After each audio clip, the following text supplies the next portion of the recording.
Salut mes petits êtres, comment allez-vous? Aujourd'hui on se retrouve pour une vidéo un petit peu particulière, qui est différente de d'habitude. J'ai décidé de participer au Pumpkin Autumn Challenge. Alors qu'est-ce que c'est? C'est un challenge qui est proposé par Guimauze, de la chaîne YouTube Le Terrier de Guimauze il me semble. Et ça fait maintenant des années, je crois que 5-6 ans à peu près, elle fait un Pumpkin Autumn Challenge, donc pour la saison automnale, comme vous l'avez compris. Et ce challenge, il consiste en quoi? Il consiste en fait à se surpasser et à lire un maximum de livres. Sans se forcer, bien évidemment, il n'y a pas de contraintes, il n'y a pas de règles, on fait ce qu'on veut. C'est un challenge personnel. Et chaque année, Guimauze nous prépare en fait des menus avec des catégories et avec dedans à chaque fois des thèmes. Alors j'avoue que là comme ça, on dirait que je m'y connais, mais en fait, pas du tout. C'est la première année où je participe à ce challenge. Et à n'importe quel challenge en fait. Parce que de base, j'aime pas tellement le principe de faire une pile à lire en avance et en fait de savoir déjà ce que je vais lire. Normalement, je préfère choisir un petit peu au feeling quelle lecture je vais lire. Mais cette année, je suis vraiment dans l'ambiance automnale, dans l'ambiance frisson, et j'avais vraiment envie de participer à ce challenge. Donc c'est un challenge pour moi de faire ce challenge. Alors, et du coup, dans cette vidéo, je vais vous présenter la pile à lire que j'ai choisie pour ce challenge.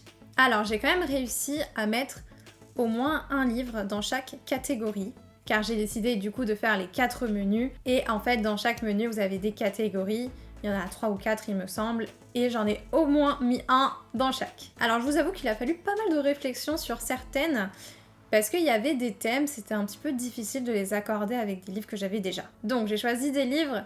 Certains, je les ai déjà dans ma palle, et d'autres, je comptais les acheter de toute façon. Et il y a aussi quelques mangas, pas beaucoup, mais vous allez voir ça. Du coup, c'est parti. Alors, le premier menu s'appelle Automne frissonnant. La première catégorie s'appelle Ghost Hunt, donc il me semble que c'est par rapport à l'animé du même nom. Un animé qui était génial, que j'avais adoré, je vous le conseille d'ailleurs. Et donc, pour cette sous-catégorie, c'est sur le thème de chasseurs de fantômes, enquête, exorcisme, etc. Alors j'avoue que sur ce thème-là, bien que ça m'intéresse énormément et je regarde des vidéos là-dessus, j'ai pas tellement de livres, en fait j'en ai quasiment aucun. Mais j'en ai trouvé un qui est City of Ghosts de Victoria Schwab. Donc c'est un livre en VO, donc en anglais. Et ça a l'air d'être dans le thème et parfait pour l'ambiance Halloween en plus. Alors la deuxième sous-catégorie, c'est le portrait du mal. Et là-dedans, il faut choisir un livre avec un visage sur la couverture. Alors je sais que de base, il vaut mieux un visage effrayant, mais honnêtement, j'avais aucun livre comme ça. Et du coup, j'ai choisi de prendre le tome 2 de Fable, qui s'appelle Namesake, et qui est du coup dans la même ambiance que le premier, donc vous avez un visage dessus. Et en fait, normalement, c'est 2 côtés de visage, hop là, ça s'assemble et ça fait quelque chose de très joli. Et comme ça, ça me permettra aussi de finir une duologie. Alors, pour la dernière sous-catégorie de l'automne frissonnant, il s'agit des Sakuma Drops au milieu des lucioles. Là, c'était un thème plus historique, dramatique, et j'ai choisi pour ce thème-là celle qui devint le soleil, qui est donc un petit peu sur la mythologie chinoise, etc. Et ça rentre dans le thème. Est-ce qu'on peut apprécier la beauté de ce livre ?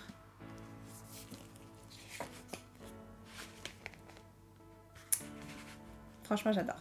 Là, Brajolone, je vous dis bravo pour ce relais qui est tout simplement incroyable. On passe au deuxième menu qui est Automne douceur de vivre. Alors, pour la première sous-catégorie, il s'agit de deux citrouilles en valent mieux qu'une. Donc, dans celui-ci, il faut soit lire une duologie complète, en commencer une ou en terminer une. Alors pour le coup, j'ai décidé d'en terminer 2 et de choisir du coup 2 livres. Le premier, ça va être Daughter of the Siren Queen, qui est donc le dernier tome de la série de Daughter of the Pirate King, qui est d'ailleurs une duologie sur les pirates que vous avez pu remarquer, qui est vraiment très très bien, je vous la conseille. Et pour le deuxième livre, hop là, il s'agit du tome 2 de Six of Crows, que j'ai toujours pas lu, comme ça au moins ce sera fait. Et je sais pas si vous vous souvenez, dans mes sagas en cours, je vous avais dit que cette version-là n'était plus publiée, elle n'était plus éditée, puisqu'ils avaient refait la couverture avec la série Netflix. Mais finalement, j'ai réussi à la trouver d'occasion. et je vais pouvoir terminer cette saga. Alors la deuxième sous-catégorie, c'est la maison des Slanters. Je sais pas trop comment ça se prononce. Et ici, c'est plus basé sur de l'humour. Il y a aussi livre audio, il me semble, podcast audio, etc. Alors, moi, le souci, c'est qu'en roman, j'en lis pas qui font rire. Je ne lis pas tellement ce genre de choses. Donc, j'ai plus choisi de me diriger vers les mangas. Donc, je sais qu'il y a plusieurs sorties, en fait, de séries que je suis déjà. D'ailleurs, si vous voulez que je vous fasse une vidéo sur les sagas mangas que j'ai, que je vous conseille, même mes sagas en cours de manga, n'hésitez pas à me le dire en commentaire. Et j'ai choisi le tome 6 de Horimiya qui devrait sortir bientôt, ainsi que le tome 5 de A Couple of Cuckoos. Et je sais que ces deux mangas, c'est un petit peu de la comédie romantique en fait. Donc ça rentre dans le thème. Ensuite, troisième sous-catégorie, c'est Il n'y a jamais trop d'épices dans ma pumpkin pie. Alors ici, ça va être plus basé sur l'enfance, la famille, il y avait aussi nourriture, transmission. Mais moi, je me suis concentrée sur la famille. Et du coup, j'ai pris Inheritance Games tome 2 qui va sortir fin septembre, il me semble. Et j'ai très très hâte de le lire. En plus, du coup, dans cette palle du pack, j'ai plusieurs livres qui vont être en lecture commune avec des amis. Donc ça va être du boulot tous ensemble. Pour la dernière sous-catégorie de ce menu, il s'agit de Chante-moi une chanson Sassenach. Donc là, on est vraiment sur les mythes et légendes. Moi, j'ai choisi de prendre Descendants of the Crane, qui est sur la mythologie chinoise, il me semble. Je suis désolée, la couverture me donnait trop envie, j'étais obligée de l'acheter. Et peut-être que si j'ai le temps, je lirai aussi Circé, qui est donc la même autrice que Le Chant d'Achille, qui du coup rentre dans le thème de mythes et légendes. On verra si j'arrive déjà à lire ce que j'ai prévu, et sinon je rajouterai des trucs, mais je suis pas sûre. On passe au troisième menu qui est Automne de l'étrange. La première sous-catégorie est les mystérieux habitants de Pottsfield. Donc pour celui-ci, c'était vraiment une ambiance Halloween, automne. Et étonnamment, j'ai pas de livre dans ma pile à lire qui correspond à ces thèmes-là. Disons que j'en avais, mais je les ai déjà lus. Du coup, pour celui-ci, ça va être un livre que je vais acheter qui me faisait de l'œil depuis un petit moment, mais du coup que je dois me procurer. Il s'agit du tome 1 de Halloween Night. Et donc, vu le titre, je pense qu'on est bien dans le thème. On passe à la deuxième sous-catégorie qui est la cueillette des champignons.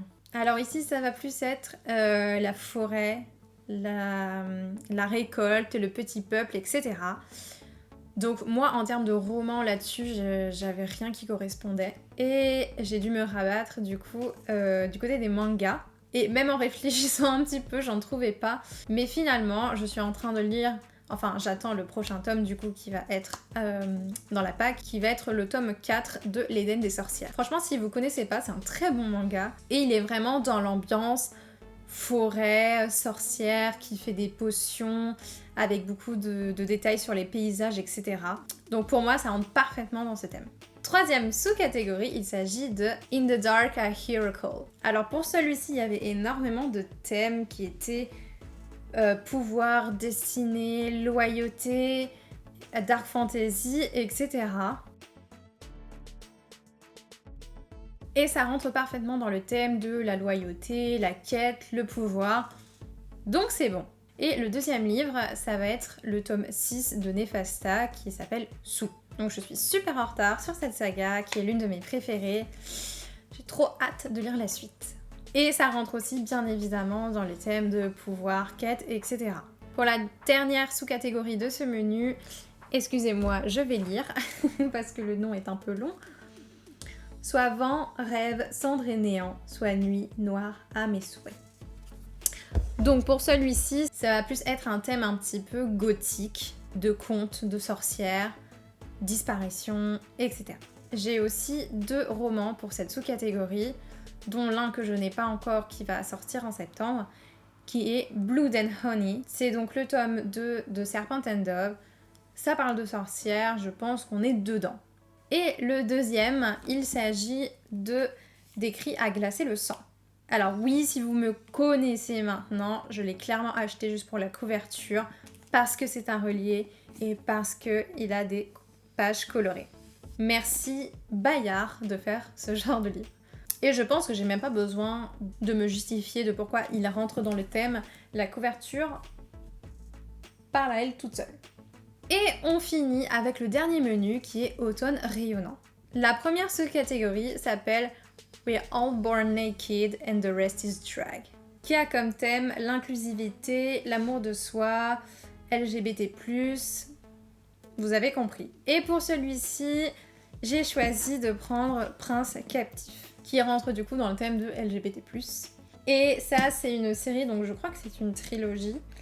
Là, c'est le tome 1 et 2 réunis, il y a aussi un tome 3, ils ont refait les couvertures, qui là sont vraiment magnifiques. Et on me l'a conseillé 1 milliard de fois ce livre. Et c'est des amis proches qui me le conseillent, dont c'est qu'elles me connaissent, et ça devrait me plaire.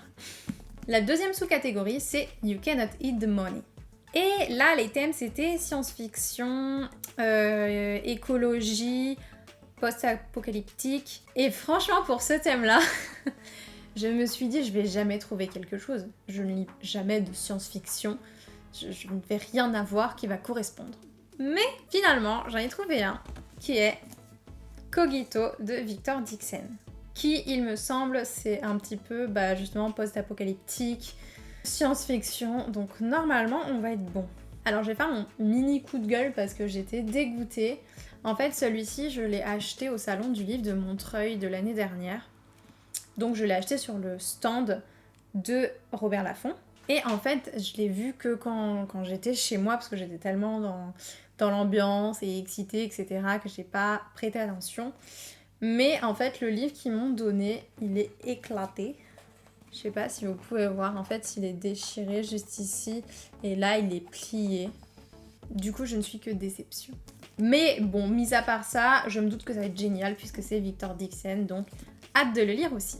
Et pour la dernière sous-catégorie de ce menu et de ce challenge, il s'agit de Le don de Merriweek. Et là, c'est le thème de l'amour, sororité, relations, bienveillance, etc.